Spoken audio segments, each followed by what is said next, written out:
আপনারা আজকে আজকে আমরা আপনাদের সামনে উপস্থিত হয়েছি আমাদের সামনে জাতীয় নির্বাচন। আপনাদের এই ওয়ার্ডে আপনাদের যে সেন্টার আছে সেই সেন্টারের একটি কমিটি গঠন করা হয়েছে, আপনারা জানেন সবাই, আপনারা সবাইকে একমত হয়ে করছেন না? আলহামদুলিল্লাহ। তো দেশ এখন নির্বাচনী কি কার্যক্রম শুরু হয়েছে, আমরা এখন নির্বাচনের কাজ করছি। আগামী ফেব্রুয়ারিতে একটি নির্বাচন হবে, প্রথম সপ্তাহের মধ্যে হওয়ার কথা। ইনশাআল্লাহ ডিসেম্বরে প্রথম দিকে হয়তো আমাদের তফসিল ঘোষণা হবে। তো আমরা অনেক সময় অনেক বক্তব্য দিয়েছি, রাজনৈতিক বক্তব্য দিয়েছি। আজকে আমরা আমাদের নির্বাচনকে সামনে রেখে আমরা কিছু কথা বলব। 2001 সালে যখন এই এলাকায় মানুষ একটি অবহেলিত অঞ্চল হিসাবে পরিচিত ছিল, কোন রাস্তাঘাট ছিল না, আপনারা কিন্তু নৌকা ফেলে যাতায়াত করতে, আপনারা বিভিন্ন জায়গায় রাস্তা ছিল না। তারপর ট্যাগ পাড়ে আপনারা ও মেন রাস্তা খুঁজে লাগতো। তো সব জায়গায় একদম বৃহত্তর বিশ্বনাথ এবং বালাগঞ্জ, বর্তমানে উসমানীনগর সহ সব জায়গায় অনেকবার এমপি অনেকেই হয়েছেন, কিন্তু এই এলাকার মানুষের ভাগ্যের পরিবর্তন হয় নাই। 2001 সালে যখন ইলিয়াস আলী আসছেন আপনাদের কাছে, ইলিয়াস আলী বলেছিলেন যে আপনারা আমাকে একটা ভোট দিবেন, আমি আপনাদের উন্নয়ন উপহার দিব। আপনাদের উন্নয়ন উপহার দিয়েছিলেন না? উন্নয়ন করেছিলেন, এত রাস্তাঘাট উনি করেছিলেন, কালভার্ট, বিদ্যুৎ সংযোগ, স্কুল, কলেজ, মসজিদ, মাদ্রাসা, ইউনিয়ন পরিষদ অফিস যত আছে, এই যে সিলেট জেলার মধ্যে যতগুলো উপজেলা আছে, আপনারা যদি অন্যান্য উপজেলাতে যান আপনারা দেখবেন এরকম রাস্তাঘাট কোনো উপজেলাতে হয় নাই। আপনি যদি কানাঘাট যান, আপনি যদি জকিগঞ্জ যান, আপনি যদি মৌলভীবাজার ইয়েতে গোলাপগঞ্জ যান, আপনি যদি কোম্পানিগঞ্জ যান, আপনারা যে দেখবেন যে রাস্তার কি অবস্থা। তাদের একটা যে মেন রাস্তা সেই রাস্তারই বেহাল দশা, সেগুলো মানে পাকা মোনা ভাঙা চূড়া, গাড়ি চলাচল করে না। তো সেখানে বিশ্বনাথ উসমানীনগরের এত রাস্তা হয়েছে, আপনারা দেখছেন যে প্রত্যেকটা ইউনিয়ন থেকে আরেক ইউনিয়নে যাওয়ার কিন্তু রাস্তা আছে, এবং প্রত্যেক ইউনিয়ন দিয়ে আপনি উঠে যায় কিন্তু এখন সিলেট ঢুকা কিন্তু প্রায় 3টা রাস্তা আছে সিলেট ঢুকার জন্য। এরকম উসমানীনগরেও কিন্তু এরকম আছে। তারপর উনি কুশিয়ার ডাইকের মতো ডাইক নির্মাণ করেছিলেন, যেগুলো সচরাচর কোনো সাধারণ মানুষের পক্ষে আসলে এত কিছু করা সম্ভব না। তো যে কোনো যেহেতু ইলিয়াস আলী একজন ক্যারিজমেটিক লিডার ছিলেন, উনি ওনার সমস্ত চিন্তা ভাবনা এবং ধ্যান ধারণা ছিল মানুষের মঙ্গলের জন্য। মানুষের জন্য উনি কি করবেন?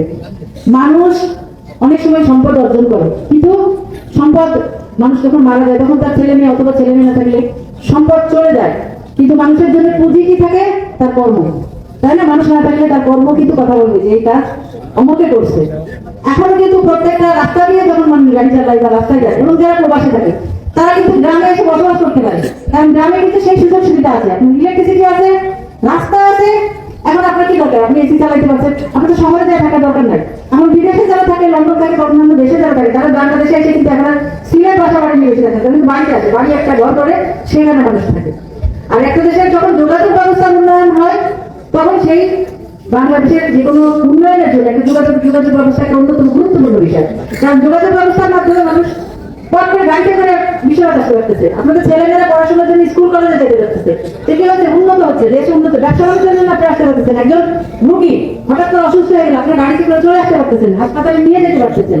তো সার্বিক উন্নয়নের জন্য যোগাযোগ ব্যবস্থা একটা গুরুত্বপূর্ণ বিষয়, এবং সেই যোগাযোগ ব্যবস্থা অভূতপূর্ব উন্নয়ন করেছিলেন ইলিয়াস আলী।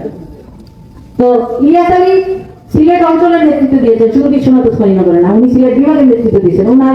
ওনাকে বাংলাদেশের মানুষ এক নামে চিনে, ইলিয়াস আলীর নাম। ইলিয়াস আলী বিশ্বনাথ পরিচয় যখন বলবেন যে আমার বাড়ি বিশ্বনাথ, বাংলাদেশের যেখানে বাঙালিরা আছে যে কোনো জায়গায় যায় যখন বলবেন যে আমার বাড়ি বিশ্বনাথ, তারপরে যদি বাংলাদেশের মানুষ আপনাদের শুধু চিনবেন না, আপনাদের শুধু চিনবেন না, আপনাদের সম্মান দেবে।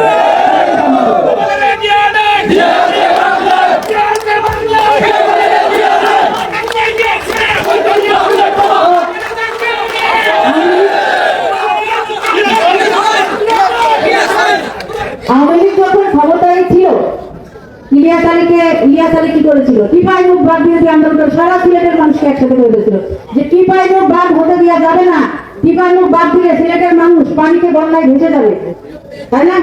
উনি বন্ধ করেছিলেন। তারপরে কুশিয়ারা ডাইক করেছিলেন, যে কারণে আপনারা দেখছেন যে বিগত বছরগুলোতে যে বন্যা হয়েছে, সেই বন্যা কিন্তু পানি কিন্তু এই বিশ্বনাথ উসমানীনগরে আগে ওঠে নাই, অন্যান্য উপজেলাতে ওঠার পরে লাস্টে গিয়ে আসে বিশ্বনাথ উসমানীনগরে হচ্ছে।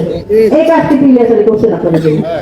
তো ইলিয়াস আলীকে রাজনৈতিকভাবে মোকাবেলা করতে ব্যর্থ হয়েছে সরকার, তার বিরুদ্ধে বাংলাদেশে উনি বেল নিয়ে আসছে। ওনাকে রাজনৈতিকভাবে যখন মোকাবেলা করতে ব্যর্থ হয়েছে ওনাকে গুম করছে। কি জন্য?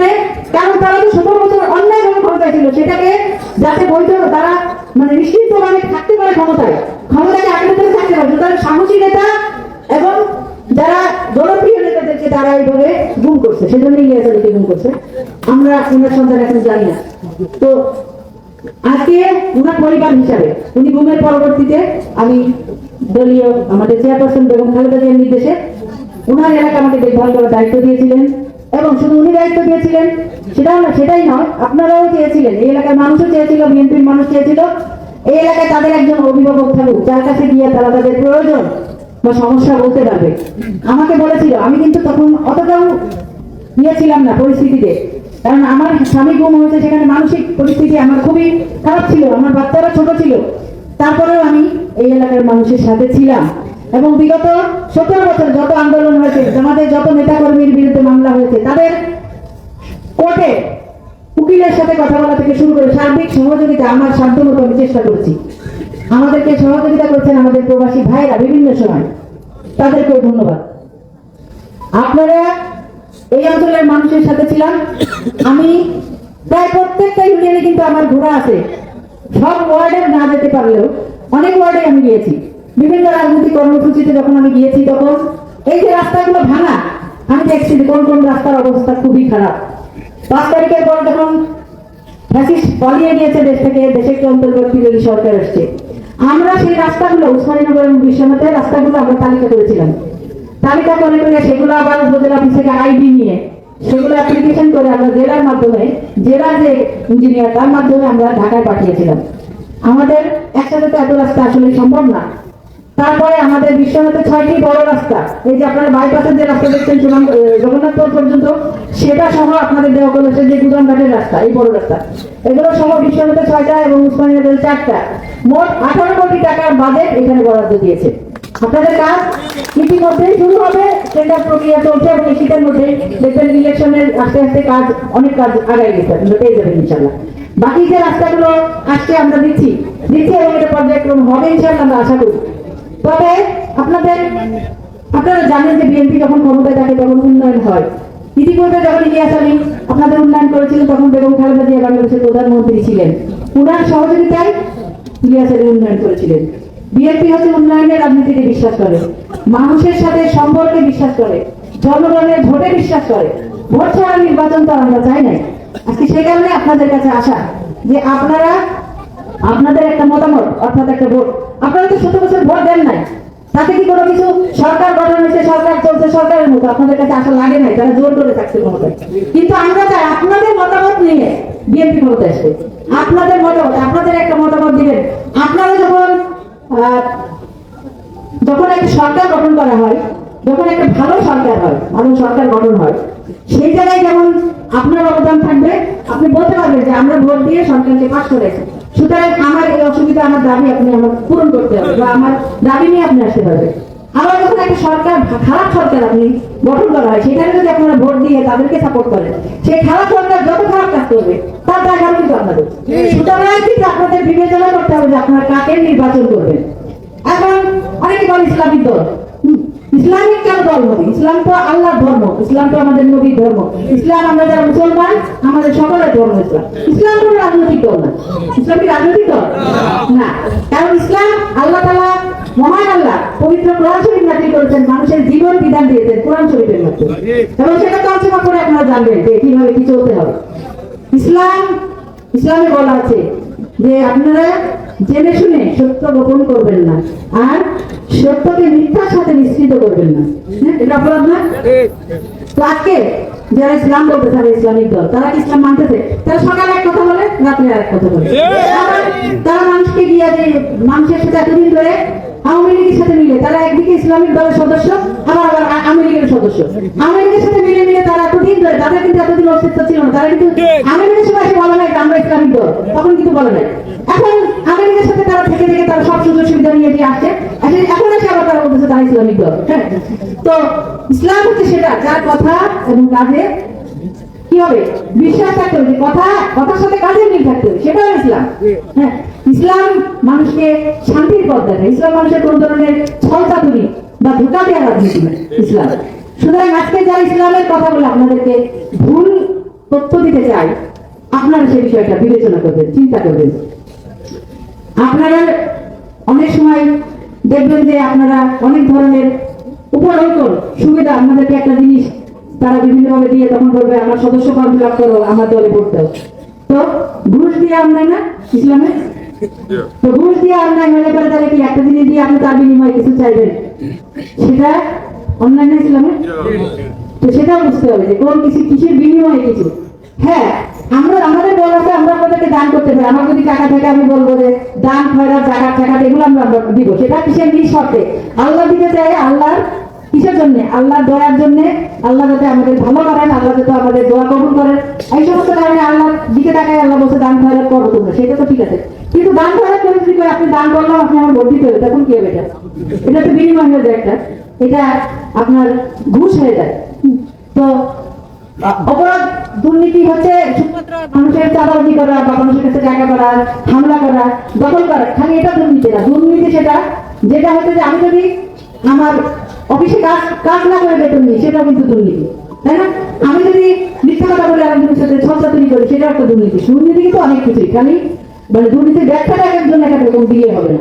অনুরোধ থাকবে আমার, যেহেতু নির্বাচন সামনে, আপনারা এই অঞ্চলের মানুষ দীর্ঘদিন কষ্ট করেছেন, বিএনপি যারা করছেন অথবা বিএনপির পরিবার যারা, দেখবেন যে আপনি বিএনপি করেন, আপনার ছেলে করছে অথবা আপনার আত্মীয় স্বজনকে করছে, পুলিশ এসে আপনার বাড়ি ঘর ভেঙে চুলে তছনছ করেছে। তো আপনারা এটা ভুক্তভোগী, আপনারা ভোগ করছেন, এটা আপনারা অন্যায় করেন না, কিন্তু আপনাদের শাস্তি ভোগ করতে হয়েছে, তাই না? তো এখন যেহেতু এখন আমরা ফ্যাসিস্ট মুক্ত হয়েছে, এখন সামনে দিয়ে একটা নির্বাচন, যে নির্বাচনের জন্য 17 বছর আমরা বিএনপি হিসাবে আমরা কিন্তু ফাইট করছি যে একটা সুষ্ঠু নির্বাচন, তত্ত্বাবধায়কের আমরা একটা নির্বাচন, সেই নির্বাচনে আজকে সেই পরিস্থিতি তৈরি হচ্ছে, এত মানুষের ত্যাগ, এত মানুষের শ্রম, সেটা যেন বৃথা না যায়। আপনাদের দায়িত্ব হচ্ছে ইমানি দায়িত্ব যে আপনারা একটা ভোট দেবেন, শুধু তাই নয়, আপনারা আশেপাশের মানুষকে যাতে ভোটে উৎসাহিত করবেন। যারা আমরা বিএনপি, আমরা কিন্তু প্রতিশোধের রাজনীতিতে বিশ্বাস করি না। আমরা যদি প্রতিশোধের রাজনীতি বিশ্বাস করতাম, তাহলে আমাদের বিরুদ্ধে যারা যারা মামলা করছিল আওয়ামী লীগের, আমরা সবার বিরুদ্ধে মামলা দিতাম। আমরা কিন্তু কোনো নিরপরাধ ব্যক্তির বিরুদ্ধে কোনো মামলা দায়ের করি না, এখন পর্যন্ত করি না। অনেক আওয়ামী লীগের নেতারা আছেন কিন্তু এলাকাতে, আমরা কিন্তু অযথা তাদেরকে হয়রানি করার জন্য, তাদেরকে কষ্ট দেওয়ার জন্য আমরা কোনো মামলা দায়ের করিনি কিন্তু এখন পর্যন্ত। তো তাদের নেতারা তাদেরকে রেখে পালাই চলে গেছে বিদেশে, তাদের নেতারা কোটি কোটি টাকা জনগণের টাকা মেরে দিয়ে বিদেশে গিয়ে সুন্দর জীবন যাপন করতেছে। তাদের নেতাদের কথা, তারা কর্মীদের কথা চিন্তা করে না, তারা তো দেশে আছে, দেশে কিভাবে থাকবে, কেমন ভাবে থাকবে, তারা চিন্তা করে না। কিন্তু আমরা বিএনপি প্রতিশোধের রাজনীতিতে বিশ্বাস করি না। আমরা চাই যারা আমাদের সাথে ভালো আছে তারা ভালো, তবে খারাপ করলে সেটাও কিন্তু আমরা মানবো না। আমাদের সাথে খারাপ করতেছে আমরা, তবে আমরা কারোর প্রতি অন্যায় অবিচার করবো না।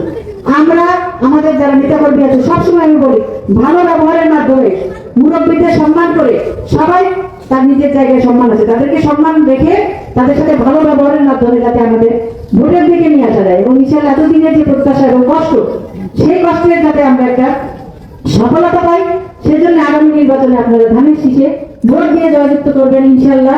আমাদের যদি ধানের শীষ বিজয়ী হয়, বাংলাদেশে বিএনপি সরকার গঠন করে, তারেক রহমান দেশের প্রধানমন্ত্রী হবেন ইনশাআল্লাহ।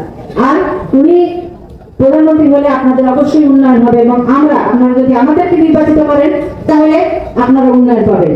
আমি আজকে ইলিয়াস আলীর পরিবার হিসাবে, আপনারা যদি মনে করে থাকেন এটুকু কৃতজ্ঞতা বোধ ইলিয়াস আলী আপনাদের জন্য করেছেন, আজকে ইলিয়াস আলীর জন্য আপনারা রাস্তাঘাটে সব জায়গায় চলাচল করতে পারছেন, উন্নয়ন করেছেন, সেই কথাটা চিন্তা করে একটা ভোট আপনারা আমাকে দিবেন, কারণ আমি ইলিয়াস আলীর প্রতিনিধি আপনাদের সামনে উপস্থিত। আমি আজকে আপনাদের সামনে উপস্থিত হয়ে আসছি ইলিয়াস আলীর প্রতিনিধি হিসাবে। সুতরাং আপনারা ইলিয়াস আলীর কথা মনে করে আমাকে একটা ভোট দিবেন, সেইটুকু আমার প্রত্যাশা আছে আপনাদের কাছে। আর আপনাদের কোনো প্রয়োজনে, যে কোনো প্রয়োজনে, এখন নির্বাচন হয় নাই, তারপরেও যদি কোনো প্রয়োজন মনে করেন আমাকে, আমার কোনো কাজে লাগবে, আমি কাউকে কোনো কিছু বললে বা আপনাদের ব্যক্তিগত কোনো ধরনের সমস্যা, অবশ্যই আপনারা আমাকে বলবেন। আমার বাসায় দেওয়ার জন্য, আমার সাথে যোগাযোগ করার জন্য আপনাদের কোনো ভাইয়া মিডিয়া বা কারো ধরে দেওয়ার প্রয়োজন নাই। আপনারা শুনে নেবেন যে আমার বাসা কোথায়, সিলেট উপজেলা ইলিয়াস আলীর বাসা সবাই চিনেন আগে থেকে, সেই বাসায় আমি থাকি। আপনারা, আমি যতটুকু সময় প্রোগ্রামে থাকি, বাইরে থাকি, রাত্রে গেলে সকালে গেলে সকাল থেকে রাত পর্যন্ত আমার বাসা খোলা আছে, আপনাদের প্রয়োজনে যে কোনো সময় আমার কাছে যাবে। এই জন্য যে আমি আমাকে নিয়ে যাবে, তো তার পিছনে আমি 3 দিন ঘুরলাম, সে আমাকে নিয়ে গেলাম, যেতে বললাম এরকম প্রয়োজন নেই, আপনার নিজে যাবে, পরিচয় দিবেন আমার বাড়ি অমুক জায়গায়, আমি অমুক, শেষ। এটা আমি কিন্তু এটা টুকাইতে যাবো না যে আপনি কি করেন না করেন, আপনি কি করছিলেন, এটা না। ইলিয়াস আলী কখনো কিন্তু কারণ যে বিএনপি করে এই জন্য আমি বিএনপির জন্য এই করবো আর আওয়ামী লীগের জন্য করবো না। আজকে যে রাস্তাঘাট হয়েছে সেই রাস্তা দিয়ে কি বিএনপি আওয়ামী লীগ সব দল যারা সবাই চলাচল করতেছে না, যে উন্নয়ন হচ্ছে তার ফল কিন্তু সবাই ভোগ করতেছে, সব দলের মানুষ। সুতরাং উন্নয়ন হলে সবার জন্য হবে, এলাকার মানুষের জন্য হবে। সুতরাং এলাকার সব মানুষ, সব ধর্মের লোক, সব দলের লোক যারা মনে করবে যে এখানে ভোট দিলে উন্নয়ন হবে, সবার প্রতি আহ্বান থাকবে আপনারা ধানের শীষে ভোট দেবেন, উন্নয়নের প্রতীকে ভোট দিয়ে আপনারা বিএনপিকে বিজয়ী করবেন ইনশাআল্লাহ। আপনাদের প্রত্যেকটা ভোট যেন ধানের শীষের পক্ষে যায়, শুধু আপনাদের না, আপনাদের পরিবার প্রতিবেশী আত্মীয় স্বজন। এবং যেহেতু নির্বাচন আসলে বিভিন্ন ধরনের ষড়যন্ত্র শুরু হয়, বিভিন্ন ধরনের হয়, তখন আপনারা সেটা সজাগ থেকে একদম নির্বাচন পর্যন্ত ভোট সেন্টারকে ভোট দিয়ে ভোটের ফলাফল নেওয়া পর্যন্ত আপনারা সজাগ থাকবেন। এবং আপনারা অবশ্যই আপনাদের সাথে আবার দেখা হবে ইনশাআল্লাহ আগামীতে। আপনারা ইতিমধ্যেই জানেন আমাদের দেশনেত্রী বেগম খালেদা জিয়া অসুস্থ আছেন। আমার বক্তব্যের পরে আমি অনুরোধ করবো, আমাদের এখানে উলামা দলের সেক্রেটারি সাহেব আছেন, উনি একটি দোয়া পরিচালনা করবেন আমাদের দেশনেত্রী বেগম খালেদা জিয়ার জন্য, ওনাকে আল্লাহ যেন সুস্থ অবস্থায় আমাদের মাঝে রাখি। সবাইকে ধন্যবাদ আপনাদের। বাংলাদেশ জিন্দাবাদ, বেগম খালেদা জিয়া জিন্দাবাদ, শহীদ প্রেসিডেন্ট জিয়া রহমান, তারেক রহমান জিন্দাবাদ, ইলিয়াস আলী সহ সকল গুণকৃত নেতাদের অক্ষত অবস্থায় ফেরত চাই। সবাইকে ধন্যবাদ। আসসালামু আলাইকুম ওয়া রাহমাতুল্লাহি ওয়া বারাকাতুহু।